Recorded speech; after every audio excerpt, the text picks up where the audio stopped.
مجھے بس ایک میں سوال کرنا چاہتا ہوں، اسی سوال میں سوال نکال رہا ہوں، میں کر رہا ہوں آپ سے.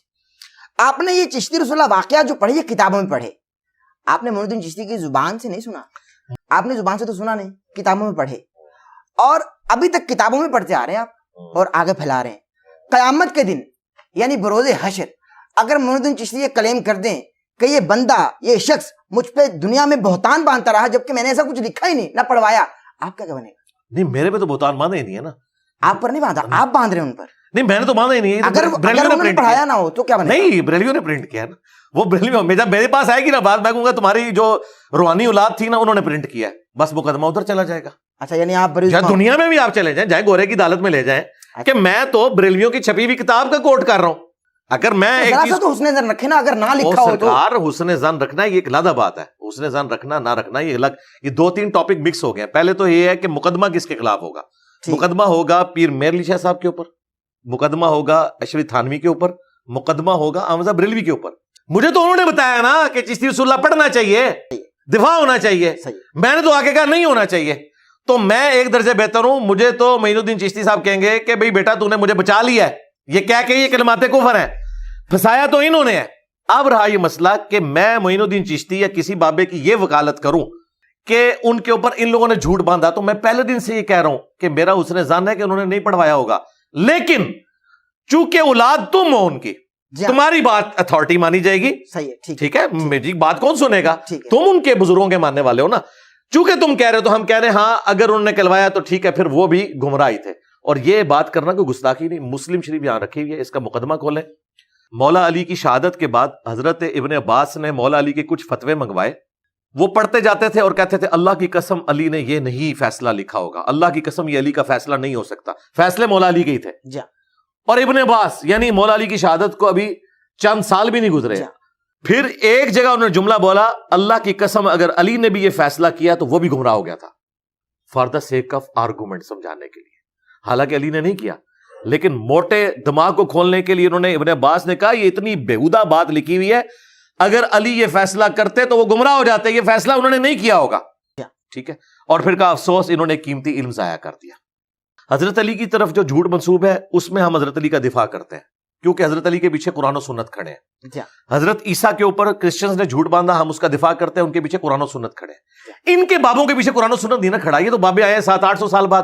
مجھے بتائیں 800 سے 800 سال بعد کوئی آپ جیسا شریف آدمی کہے کہ انجینئر صاحب، اس زمانے کے انجینئر کو ہو سکتا ہے غلام احمد قادیانی نے کلمہ ہی نہ پڑھایا ہو، لوگوں نے ان کی طرف غلط منسوب کر دیا، تو آپ اس نے ظن رکھ لیں. پھر میں کیا کروں گا؟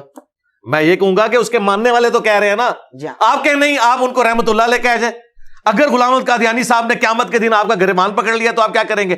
میں کہوں گا میں تو نکل جاؤں گا. میں کہوں گا اس کے ماننے والے کہہ رہے تھے، اور چونکہ اس کے پیچھے قرآن و سنت نہیں کھڑے تھے میں اس کا دفاع نہیں کروں گا. میں دفاع کروں گا صرف صحابہ اور اہل بیت کا. ان کے بعد جتنے لوگ ہیں ہمیں کوئی چیز مجبور نہیں کرتی ہم ان کا دفاع کریں. May be may not be, دونوں طرف. ہاں اللہ کے فضل سے میں نے کبھی کسی بزرگ کو کافر نہیں کہا. آپ میری کوئی ویڈیو نکالیں جس میں نے معین الدین چشتی کو یا ان کے کسی بزرگ کو کافر کہا ہو. میں نے نہیں کبھی کہا. میں نے کہا ان کی عبارتیں کفریہ ہیں، یہ عقیدے کفریہ ہیں، ان کا معاملہ اللہ کے سپرد. یہ کہتے ہیں نہیں تم ان کا دفاع بھی کرو، بزرگوں کا بھی دفاع کرو. بھائی کیوں؟ میں نے تو کلمہ اس کا پڑھا جس کی قبر مدینے میں. ٹھیک ہے، بالکل صحیح. بالکل علی بھائی ماشاءاللہ دعوت کا بہترین کام کرتے ہیں آپ. اور آپ کا یہ بھی بعض کلپس میں کہنا ہے کہ بھائی مجھ سے پہلے نوجوان بھی گمراہ تھے. ظاہر بابوں کے پجاری تھے بھائی، قبر چاٹو تھے، آپ کا یہ کہنا ہے. تو آپ مجھے یہ بتائیے آپ کی اکیڈمی میں کتنے نوجوان ایسے آتے ہیں یا ایسے آ چکے ہیں جن کو آپ نے کلمہ ٹھیک سے پڑھایا ہو؟ وہ پہلے چشتی رسول اللہ کلمہ پڑھتے تھے کیونکہ پہلے تو گمراہ تھے آپ کے مطابق. کتنے ایسے کافر نوجوان آپ کی خدمت میں آپ کی اکیڈمی میں حاضر ہوئے جن کو آپ نے ٹھیک اور صحیح کلمہ پڑھایا؟ دیکھیں سچی بات تو یہ ہے کہ میری اکیڈمی میں کوئی ایک بندہ بھی ایسا نہیں آیا جو چشتی رسول اللہ یا تھانوی رسول اللہ پڑھتا ہو. البتہ میری اکیڈمی میں ہزاروں لوگ ایسے آ چکے ہیں جنہیں یہ پتا تھا کہ تھانوی رسول اللہ کتابوں میں موجود ہے اور وہ یہ مانتے تھے کہ دیوبندی کافر ہیں اس کی وجہ سے، یعنی کہ بریلوی. تو میں نے ان کو بتایا کہ اس جرم کا کھرا آپ کے گھر نکل آیا، یہ چشتی رسول اللہ بھی ہے. تو اس کا اینڈ رزلٹ یہ ہوا کہ انہوں نے بریلویت بھی چھوڑ دی. یہ تو ہوا ہے. بالکل صحیح. الحمدللہ. مجھے بھائی یہ بتائیے، ایک مستند عالم دین ہے، ان کی تحقیق کے مطابق پورے قرآن میں الحمد سے والناس تک اللہ نے اطاعت کا حکم 40 مرتبہ دیا. جن میں 22 مرتبہ اپنا اور اپنے محبوب صلی اللہ علیہ وآلہ وسلم کی اکٹھی اطاعت کا حکم دیا، اور 18 مرتبہ صرف محبوب مکرم صلی اللہ علیہ وآلہ وسلم کی اطاعت کا حکم دیا۔ اللہ تبارک و تعالیٰ نے اکیلے اپنی اطاعت کا حکم قرآن میں کیوں نہیں دیا؟ ذرا وضاحت فرمائیے۔ میرے بھائی ہم تو اس سے بھی بڑی بات کریں گے۔ سورۃ النساء کی آیت نمبر 80 ہے، من یطع الرسول فقد اطاع اللہ، جس نے رسول کی اطاعت کی اس نے اللہ کی اطاعت کی۔ سبحان اللہ۔ قرآن میں کہیں یہ نہیں آیا کہ جس نے اللہ کی اطاعت کی اس نے رسول کی اطاعت کی۔ جی ہاں، سبحان اللہ۔ جس نے رسول کی اطاعت کی اس نے اللہ کی اطاعت کی۔ اس کی وجہ یہ ہے کہ رسول دنیا میں ریپریزنٹیٹو ہے۔ جی۔ یہودیوں کا یہی تو دعویٰ تھا کہ ہماری اللہ کے ساتھ نسبت ہے۔ اللہ تعالیٰ نے فرمایا قل ان کنتم تحبون اللہ فاتبعونی یحببکم اللہ، اے نبی ان سے فرماؤ اگر اللہ سے محبت کرتے ہو پھر رسول اللہ کی اتباع کرنی ہوگی، پھر اللہ بے شک بے شک سے تمہاری محبت کامل ہوگی، پھر اللہ تم سے محبت کرے گا، تمہارے گناہوں کو معاف بھی کر دے گا۔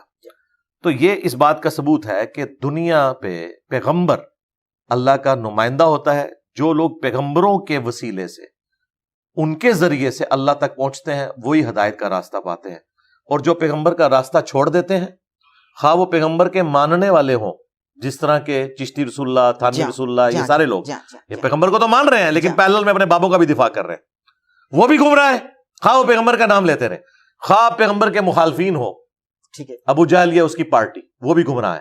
پیغمبر وسیلہ ہے۔ ہمارا تو جھگڑے یہ ہے کہ نبی کے جیسا ہے ہی کوئی نہیں، بابے شاہی کو نہیں، سارے بابے نکالو بیچ میں سے، نبی تک پہنچو، اور جو نبی کا وفادار ہے اس کو اپنے سر پہ بٹھاؤ۔ یہ بخاری مسلم، یہ میرے کوئی باپ دادا تو نہیں ہے، میری تو ان کے ساتھ کوئی نسبت ہی نہیں ہے، ایک دین کی نسبت ہے۔ یہ ہمارے وہ بابے ہیں جنہوں نے اپنے نبی کے ساتھ جو ہے وہ اخلاص کے ساتھ وفاداری نبھائی ہے، ہم ان کو اپنا بابا مانتے ہیں۔ اللہ کے فضل سے۔